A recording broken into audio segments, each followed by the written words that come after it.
에너지에 관한 최근 이슈 가운데 우리가 주목할 점 짚어보겠습니다. 글로벌 이슈 에너지, 오늘도 법무법인 율촌 수석 전문위원이신 최준영 박사님 모셨습니다. 어서 오십시오. 네, 안녕하세요. 자, 오늘은 또 어떤 이야기 해볼까요? 네, 우리 옆나라 중국 이야기 좀 해보죠. 중국 이야기를 저희가 참 많이 하게 됩니다. 네, 맞습니다. 좀 지겹다 이렇게 말씀하시는 분도 계시는데 네.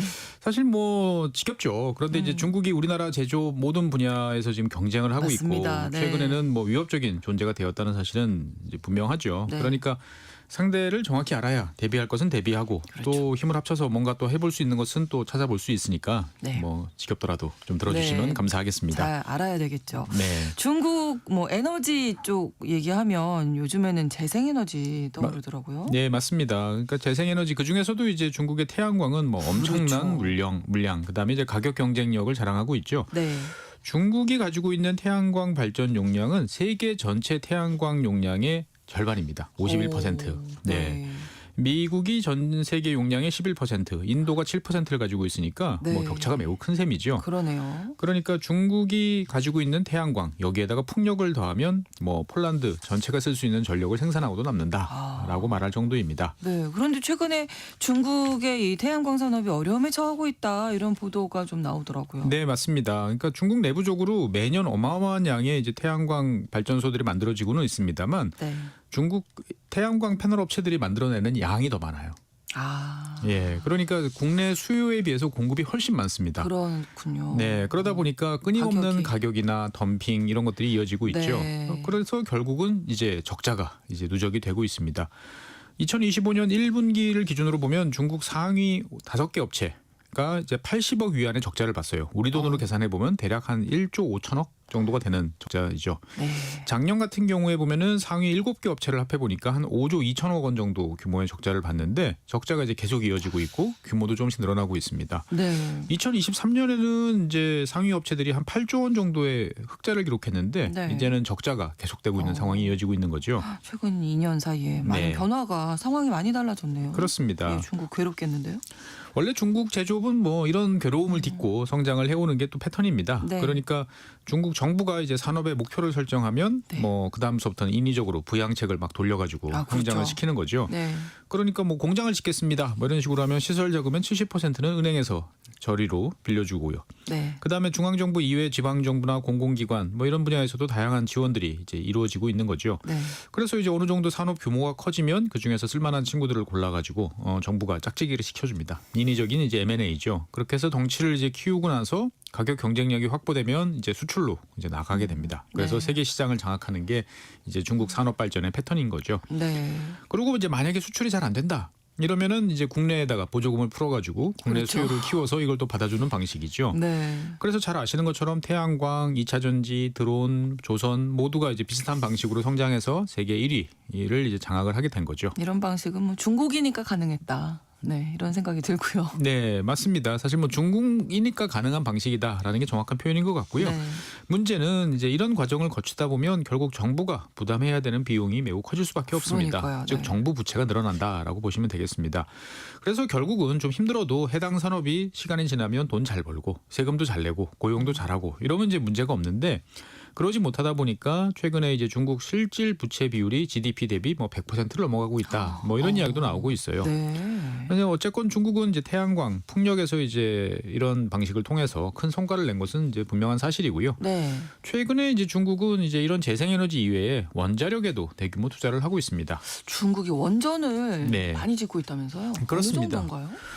일단은 중국이 현재 가동 중인 원전은 총 56기입니다. 네. 근데 여기에 더해서 지금 29기를 이제 건설하고 있어요. 그러면 합하면은 한 85기 정도가 네. 되는 거죠. 그런데 현재 세계에서 건설 중인 원전을 모두 합하면 총 61기입니다. 그러니까 그중에 현재 전 세계에서 지어지는 원전의 절반이 중국에서 지어지고 있다라고 보시면 되겠습니다. 참고로 우리나라가 현재 이제 운영 중인 원전은 다 합하면 24기. 예, 그러니까 중국이 상당한 양이다라고 이제 보시면 되겠습니다. 네, 중국이 원전을 어느 정도나 더 늘리기 위해서 노력하고 있나? 약간 이게 초현실적으로 들리는데요. 네. 지난 2021년 중국은 이제 제14차 5개년 계획을 이제 발표를 했습니다. 네. 근데 여기에 따르면 2035년 앞으로 10년 남았죠. 네. 총 150기를 신규로 건설하는 것을 목표로 하고 있습니다. 아. 그러니까 현재 29기가 건설 중이니까 네. 앞으로 한 120기 정도가 이제 추가로 더 건설될 예정인 거죠. 10년 사이에. 그게 가능한 뭐 가능하다고 생각하고 지금 추진을 하겠죠. 네.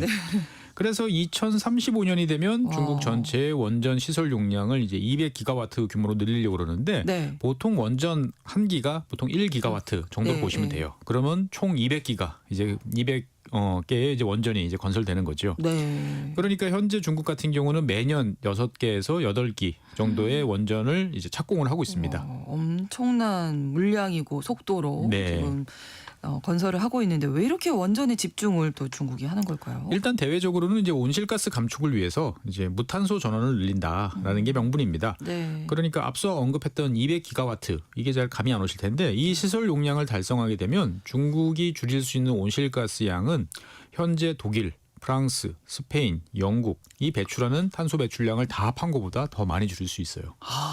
어마어마한 양입니다. 그렇군요. 예. 예, 어마어마해요 정말. 그래서 중국의 최종 목표는 뭐냐? 2060년이 이제 중국이 이제 이 넷제로를 달성하는 목표인데요. 네. 원전을 포함해서 태양광, 풍력으로 중국 전역에 위치한 그 당시 이제 2060년이 되면 한 2,990개 정도의 석탄 화력 발전소가 있을 텐데 이거를 다 문 닫게 한다라는 목표입니다.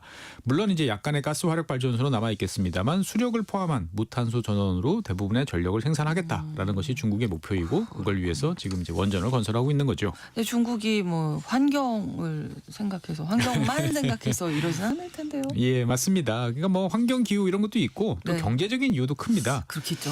일단은 태양광과 풍력은 제일 중요한 것은 땅입니다. 저렴한 넓은 땅이 필요하죠. 네. 그래서 중국 서부에는 거대한 이제 뭐 사막이라든지 건조 지역이 많으니까 여기서 전력을 생산해서 중국 동부에 있는 인구 밀집 지역으로 지금 가져오고 있습니다. 네. 그런데 이 수천 킬로미터를 전기를 가져오기 위해서는 어마어마한 규모의 이제 송전망 건설이 필요하죠. 그렇죠.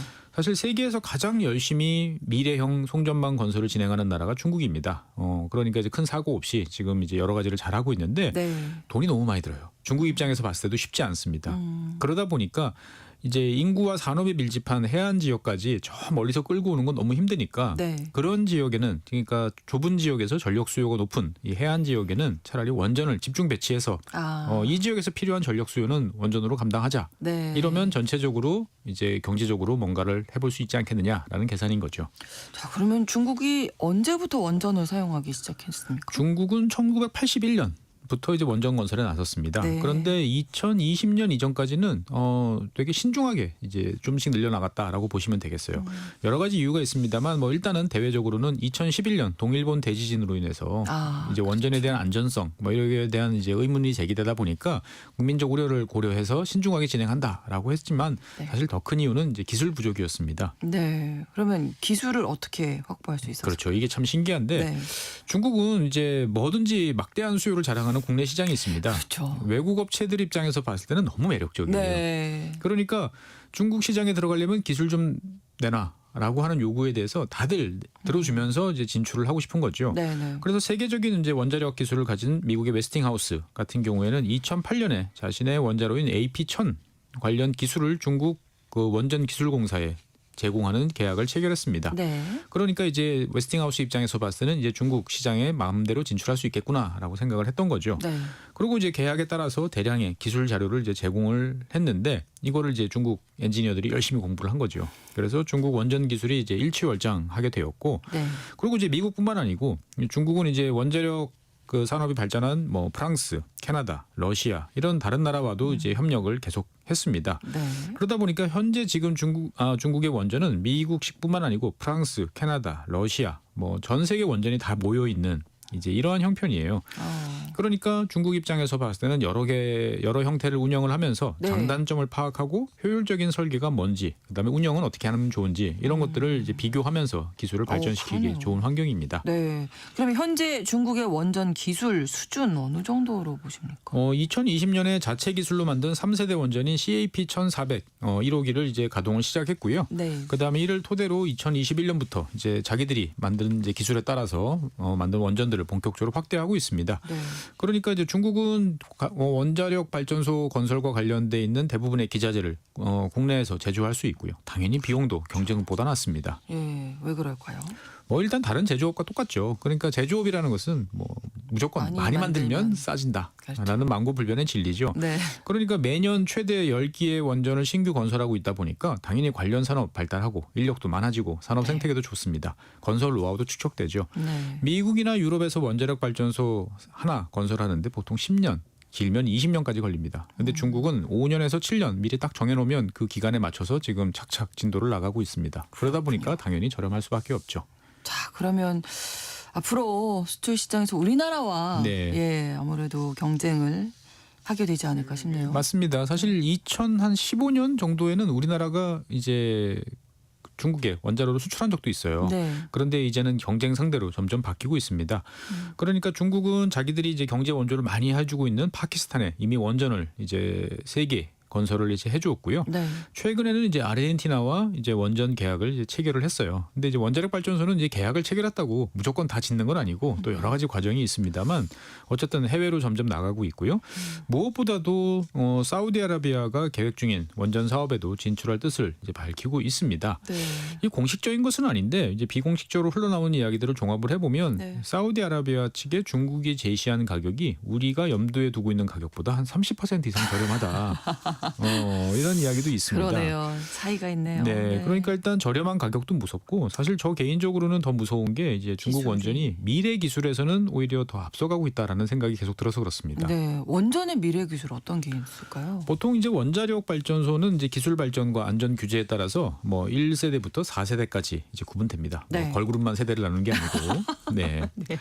그런데 이제 현재 운영되고 있는 원전 대부분은 이제 3세대 또는 3세대 플러스로 이제 분류가 되고 있어요. 예. 우리나라의 APR 1400, 뭐 미국의 AP 1000, 뭐 유럽의 뭐 ERP 이런 것들이 다 이제 3세대 원전으로 3세대군요. 분류되는데 네. 그러면 이제 미래 원전은 4세대로 이제 네. 나가겠죠. 그래서 4세대 원전은 뭐 한 6가지 유형으로 이제 구별이 돼요. 아직까지 이제 건설 제대로 된 게 없으니까 이것저것 이제 여러 가지를 시도해보고 있는 거죠. 네. 많은 국가들은 이 중에서 이제 한두 개, 뭐 많으면 2-3개 정도 골라가지고 네. 이거를 한번 연구하고 만들어 보자라고 하고 있는데 중국은 6개 전부를 지금 연구하고 있고요. 그 중에서 벌써 몇 개는 만들어가지고 이제 가동에 들어간 상태입니다. 그렇군요. 그럼 중국의 4세대 원전 동향 어떻습니까? 예, 몇 가지가 있습니다만 대표적인 것부터 말씀드리면 네. 이제 좀 말이 어려운데 네. 용융염 토륨 원자로가 있습니다. 그러니까 보통은 원자로가 이제 그 핵 분열을 이제 속도를 좀 조절하기 위해서 네. 물을 사용합니다. 그렇죠. 그래서 가평, 냉각수. 뭐 경수로 네. 이렇게 이야기하는데 용융염이라고 이제 용융염. 예, 하다 보니까 이거는 딱 단어에서 염. 느끼는 것처럼 염입니다. 소금. 그러니까 소금을 녹인 거예요. 소금을 고온으로 이제 녹인 소금을 이제 감속이나 냉각제로 사용하는 거죠. 아, 네. 그럼 이렇게 되면 이제 물이 필요 없는 거예요. 그러네요. 그러니까 지금 우리나라 원자력 발전소도 다 해안가에 있잖아요. 예, 물이 네. 많이 필요합니다. 그런데 이 용융염 원자로 같은 경우에는 이제 물이 부족한 내륙 지방에도 도입이 가능해요. 그렇겠네요. 그리고 앞에서 이제 토륨이라고 제가 말씀드렸는데 네. 이제 방사선 물질 중에서 우리는 대부분 우라늄을 사용하고 있는데 토륨도 이제 있습니다. 그런데 이제 토륨은 우라늄에 비해서 풍부한데 이게 이제 에너지 밀도가 좀 낮아가지고 바로 쓰기는 좀 곤란한데 중국은 이 토륨이 또 엄청나게 많이 내장되어 있습니다. 뭐 일부 연구에 따르면 중국이 앞으로 2만 년 동안 사용할 수 있는 양이다. 2만 년이요? 예, 계속 쓸 수 있다는 거잖아요. 그렇죠. 어쨌든. 그래서 이런 네. 원전을 지금 이제 시험 아. 가동하는데 성공을 했어요. 저 사막 쪽에서. 아. 그리고 이제 다른 또 4세대 원전 중에 하나가 이제 고온 헬륨 가스를 사용하는 방식이 있는데요. 네. 이것도 지금 이제 시험 가동에 지금 들어간 상태예요. 그러니까 다른 나라는 실험실에서 이게 잘 될까? 어떻게 만들어야 되나? 고민하고 있는데 네. 중국은 벌써 만들어서 이게 이야. 제대로 돌아가나를 검증하고 있는 이제 그러한 단계다라고 보시면 되겠습니다. 다른 나라가 따라가기 참 어렵겠습니다. 맞습니다. 자, 결국 미래에는 사실 핵 분열을 이용한 원전에서 핵 융합으로 바뀐다 뭐 이런 이야기도 들었는데요. 네. 중국에서 또 이 부분도 잘 진행되고 있나요? 그렇습니다. 핵융합은 언제나 이제 30년 후의 미래 기술입니다. 제가 어릴 때도 2000년대가 되면 나온다. 라고 했는데 이제 그렇군요. 앞으로도 지금 30년을 보고 있는데 그만큼 어렵다는 거예요. 예, 쉽지는 않은데 어쨌든 1억도 온도를 잘 유지해야 되는데 1억도요. 예, 1억도 쉽지 않죠. 중국이 올해 이제 자기들 주장으로 1억도 상태를 1066초. 그러니까 이제 거의 한 20분 가까이 이제 유지를 한 거죠. 네. 그러니까 세계 기록이었어요. 물론 이제 최근에는 프랑스 쪽에서 이거보다 더 장기간 이제 유지했다라는 이제 발표도 나왔는데 네. 어쨌든 중국 수준이 세계적이다. 있다라는 것은 이제 명확한 사실인 것 같습니다. 1억 도로 올리는 것도 쉽지 않은데 그걸 유지하는 게 그렇죠. 유지해야 이게 돌아가니까요. 그렇습니다.